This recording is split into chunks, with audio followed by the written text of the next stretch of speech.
గుజరాత్లోని కచ్లో పాకిస్తాన్ సరిహద్దుకు సమీపంలో జరిపిన తవ్వకాల్లో ఒక పురాతన గ్రామం బయటపడింది.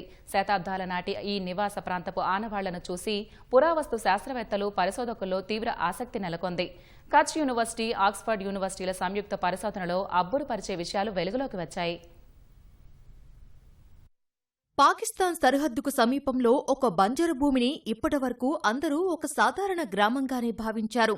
కానీ కచ్ యూనివర్సిటీ, ఆక్స్ఫర్డ్ యూనివర్సిటీలు సంయుక్తంగా చేపట్టిన తవ్వకాల్లో ఇక్కడ ఒక పురాతన స్థావరం ఉన్నట్లు బలమైన ఆధారాలు లభించాయి. ఈ ప్రదేశానికి పరిశోధకులు తాత్కాలికంగా బర్బాద్పూర్ అని పేరు పెట్టారు. కచ్ యూనివర్సిటీ ప్రొఫెసర్ గౌరవ్ చౌహాన్ నేతృత్వంలో గత 6 నెలలుగా 2 ఎకరాల విస్తీర్ణంలో ఈ తవ్వకాలు జరుగుతున్నాయి.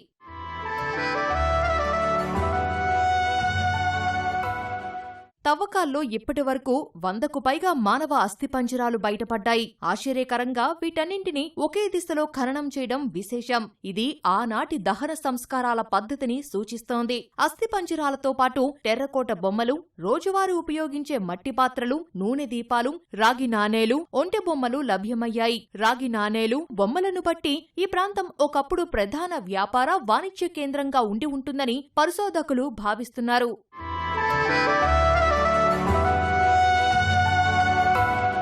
ఈ ప్రాంతం ఒకప్పుడు సింధు నదీ తీరంలో ఉన్న సుసంపన్నమైన నగరంగా పరిశోధకులు అంచనా వేస్తున్నారు. అయితే 1819లో వచ్చిన అత్యంత వినాశకరమైన భూకంపం కారణంగా నదీ ప్రవాహం మారిపోయి ఈ ప్రాంతం మొత్తం ఇసుకలో కూరుకుపోయి ఉంటుందని చరిత్రకారులు చెబుతున్నారు. ప్రస్తుతం లభించిన ఈ అవశేషాలకు సైంటిఫిక్ డేటింగ్, కార్బన్ టెస్టింగ్ నిర్వహించనున్నారు.